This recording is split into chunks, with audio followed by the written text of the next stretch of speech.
Construction worker nga napatian pusher kag anay tokhang surrenderi. Arestado sa separado nga buy-bust operation. Si Darren Marie Sarmiento nakatutok. Arestado si Aldrin Solis alias Hapon, isa ka construction worker sa ginpatigayon nga drug buy-bust operation sang Molo Police Station kag Regional Drug Enforcement Unit sa Zone 3 Barangay North Baluarte, Molo, Sabado sang gabi. Kibutan ko may nagdumog sa akong tatlo ka pulis. Yung dumog ng unidad tapos yung pusasan. Yan yung papungko na sa sikad. May dalanis lang ang papel nga muna nga ginsulatan sa babaw sa sikad sa dalo mo. Kibot ko may siya bonus lang ang ginano sa akon.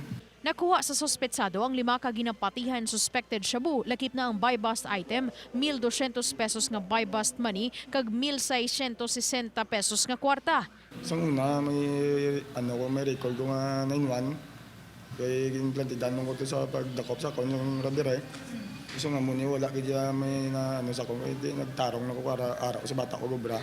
Samtang nakuhaan sang 7,757 pesos kag isa ka plastic sachet sang suspected shabu ang subject sa ginpatigayon nga buy-bust operation sang Liganes Municipal Police Station sa Purok 5 Barangay San Vicente, Liganes. Drug surrender ina-diri siya sa Banwasang Liganes. However, wala ni siya nag-attend sang aton nga community-based rehab diri sa gina-conduct sang LGU kag PNP.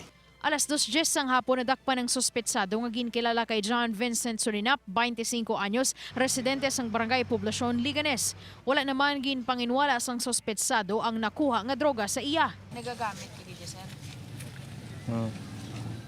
Nagagamit ka dito, sir? Oo. Diin ka, sir, kakuha ni sir sa ipon sa mga Mahulod. Ang suspetsado ang anay naman nga nagsungka sa uplan tokhang. Darren Marie Sarmiento, 1 Western Visayas.